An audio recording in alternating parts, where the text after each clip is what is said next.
Hi, welcome to this video.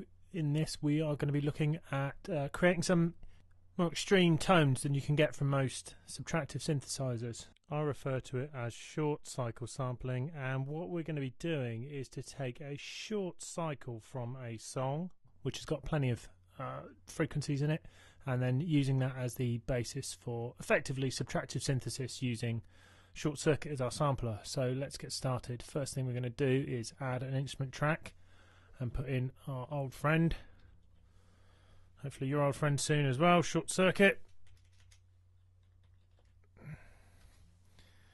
And there it is. So first thing we're going to do is to load up a sound. Now for this, what you need is a mix down of a song. Doesn't really matter what it is. You can load anything you like. I am going to load up a mix down of some, well, this is going to be actually In the Summertime by Mungo Jerry, who I've had the pleasure of working with on quite a few occasions. So this is just going to use that. Now initially there's the whole song, you can see that spread across the whole window there, and if we were to play it at the moment it's rooted to C1, and we should find when we're playing this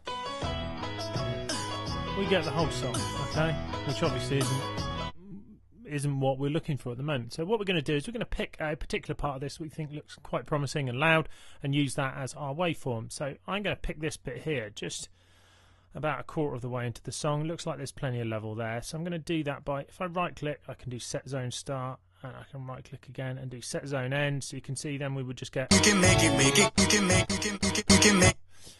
that, and then what we want to do is to loop that. So I'm going to zoom in a bit and scroll across, put it in the middle, zoom in a bit more,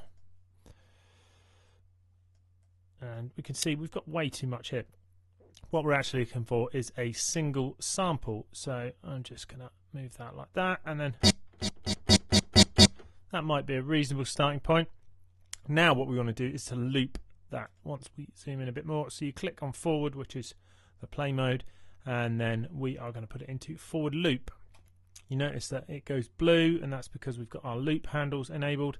And now when we right click we get a different set of options, so I can do set loop start and set loop end. I'm going to zoom in a bit more, just drag that across and then start bringing those in. So we're looking towards just sampling a single part. Now here it's looking a bit more promising, so we can see we've got a fairly hairy looking waveform. And now I can just drag those points across and we get, you'd never guess that was Ray Dorset's dulcet tones. Let's see if we can find something that's maybe got a bit more oomph to it. So that is sounding much more like it. And in fact, if we open up Cubase's channel window, we should see, or we would see if it was playing ball, sometimes takes a couple of goes before it decides to show us what's actually happening in there. We would see those frequencies in there, and we can see we seem to have stumbled across Cubase's occasional issue of not displaying what's happening in a channel. So I'm just going to quickly get around that by putting a different visualizer plugin in there, which hopefully will let us see it.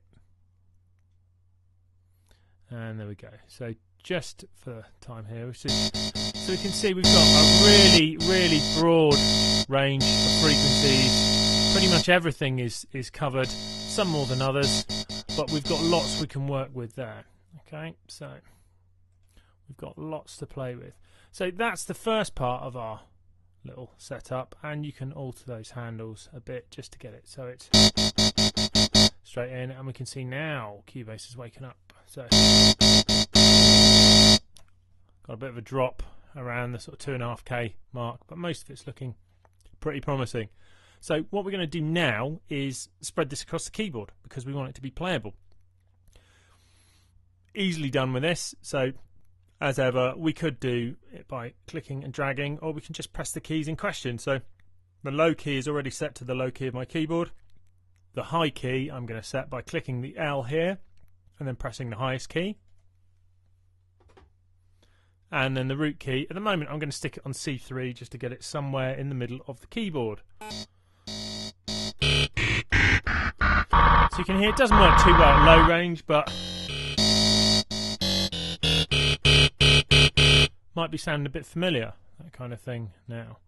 So that's the basics of getting that set up. So you just pick a short section of the waveform. Depending on the song that you've got, you'll get a different set of frequencies represented in it, and then you spread it across the keyboard. The next thing we need to do is we need to tune it. Okay, there's a number of ways we can do this, but I'm going to do it in a way with another instrument. Okay, because sometimes trying to tune using a tuner doesn't work too well often on these, because there's no clearly defined fundamental, so often they don't work too well. So I'm just going to add in a nice simple MDA piano. So pop that in and then click that on, and we can hear it's not in tune. So when we press the middle C, and if I bring the volume down on this just a bit to make it a little clearer. So we need to tune this to fit with that. So it actually sounds as if it's a bit flat. Okay, so again, opening up short circuit, we can now tune it. So we can try coarse tune, although I don't think it's that far out. So that's gone too far. We got fairly lucky with this, but it does need to go up a bit. Down a bit.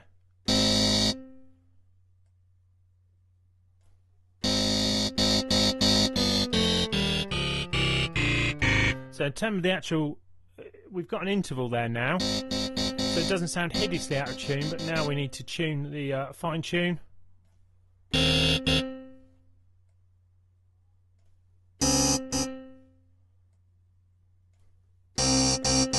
4 semitones, get that close enough. We probably need to come down just a bit more. It's a little bit sharp, and that's okay. That will sound a little bit out of tune, but you can play around with it a little longer. You can see with a bit of work you can get that so it's now playing. So playing in tune. So that's really stage one. Finding your sample and then tuning it so it plays at concert pitch. Otherwise it's probably not going to be that useful, although again, as with all things, you could do something extreme and bizarre by having it out of tune all the time. Now we can start using it just like you would a typical subtractive synth.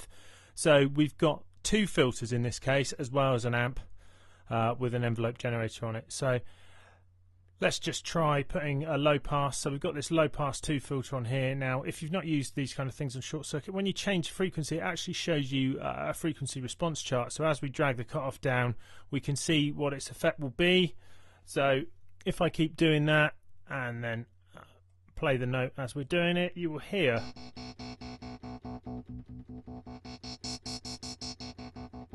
you can hear that clearly working. And as you would expect as well, resonance, and we see a really nice drawing of what the resonant filter actually does.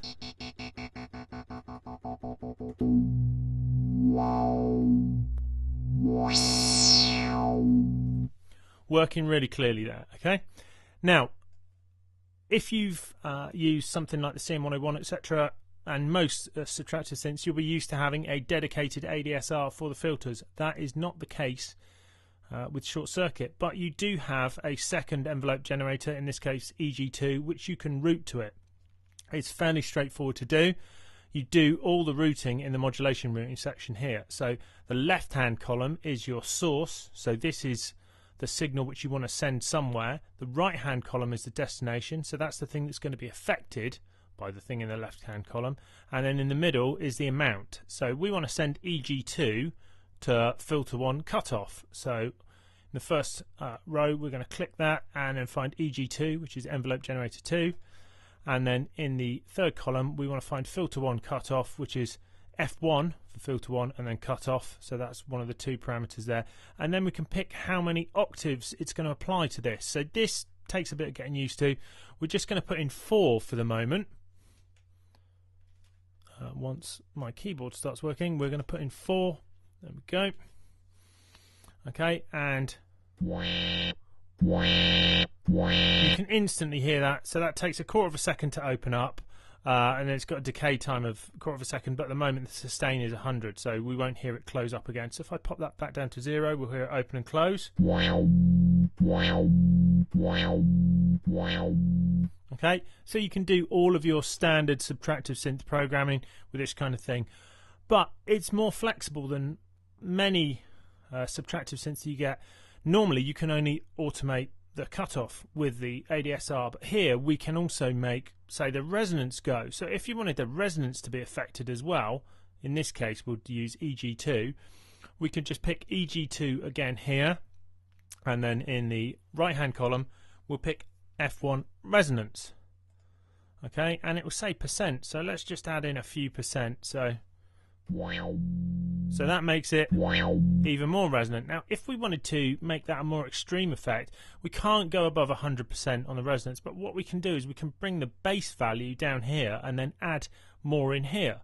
So let's bring that down a bit and then put that in. So you can hear that whistling. So you can play around with this, and you've got up to 12 modulation routes you can use. So that's one of the interesting things you can do with this. In addition, you may want some degree of playability. Now, one of the things that was common a few years ago and is certainly nice and quick and easy to program up is using the LFO to alter the amplitude of the signal, so you get the typical kind of dubstep wub sound. Now obviously that's not so fashionable now, but it is a nice, quick and easy way to demonstrate the power that you have available to you. So to do that, what we're going to do is we're going to route the LFO in this section to the amplitude, so it's going to control the volume. Now again, this isn't the kind of thing that a lot of synths allow you to do. So certainly if you look at the CM101, it doesn't allow you to route an LFO to amplitude, so you can't get a tremolo effect, but here we can. So we're going to do that here by loading up a sine wave. So we see we get a sine wave pattern there. And again, what we want to do is use a modulation routing section to route that to the output. So we're going to pick step LFO1 as our source, and then in the third column we're going to pick amplitude, which is towards the top of the list, as our destination, and then we'll pick how much. So what I'm going to do, I'm going to reduce the volume here by 10 dB, or minus 144 as it's decided to put it. So let's just put it at minus 10 by sliding, as it's, I think I may need new batteries on my keyboard. Anyway, minus 10 on there, and we'll put 10 dB on there, which again is decided. There we go, 10.0. It's being picky today. Right, so now you can hear that volume is cycling.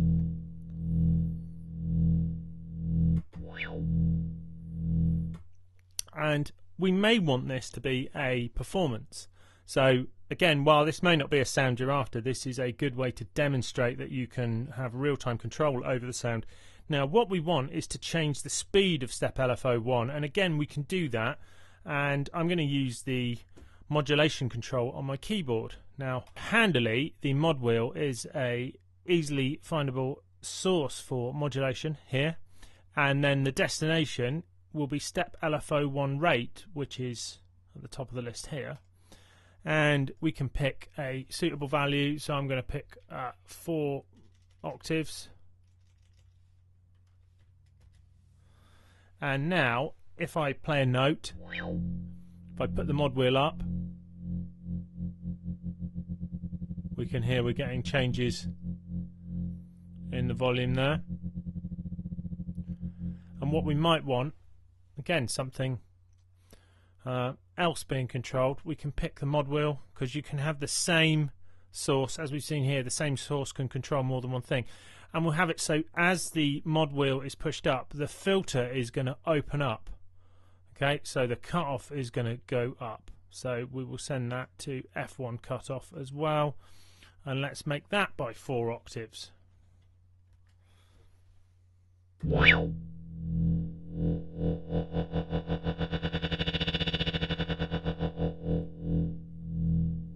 So that's okay, and then I'm thinking maybe I want to move this down. So if I move this down by an octave, it's 157. So if I put that down to 75, and then put 5 octaves in here, so our top point will be the same, but the note will get a much...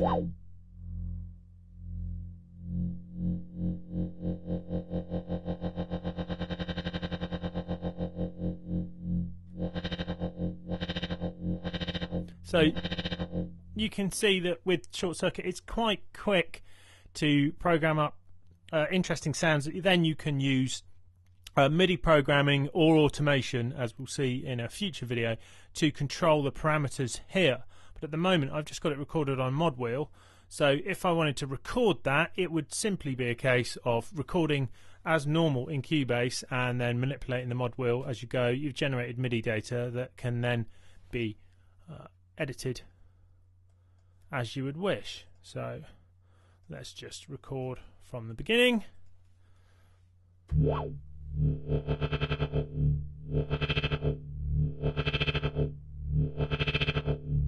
So that's dead easy to do. You can see the modulation wheel data which has already been put in there. Playing it back yields exactly the result we would expect.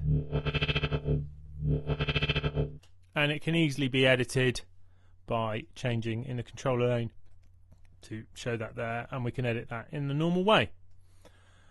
So hopefully you've seen that the short circuit, and in combination with any audio file pretty much, so you know almost any song will have a loud area in it which has got lots of different harmonics in it. By cycling around that and then spreading it across the keyboard and tuning it up, it gives you an interesting waveform that you can then work with in standard subtractive synthesis mode. But with the modulation routing that short circuit offers, it gives you the possibility to control all sorts of things with all sorts of parts of the effectively what's now become a synthesizer. So once you've gone past the sample itself, the rest of the sound is subtractive synth. So we've got this here, we've got more than one filter we can add, so you can see you've got these, there are others which we can add, which we'll see in later videos, but hopefully you can see that you've got quite a lot of capacity to program sounds but then alter them in real time and come up with sounds which are interesting and evolving and allow you to create something unusual fairly quickly. If you've enjoyed these videos and found the tips in them useful, then subscribe by clicking on the MTT logo in the corner now. In addition, visit musictechtuition.com where you'll find tips, tricks and advice, as well as information about the books that I've written, Music Tech A-Level using Cubase 8 and the Complete Guide to Music Technology using Cubase 8, which have got a wealth of information, stuff that would take years and years of YouTube videos to cover. These are a great resource whether you're just getting started or you've been sequencing for a few years. They will allow you to take your sequencing, recording and production to the next level and give you a really well-rounded education in all aspects of music technology.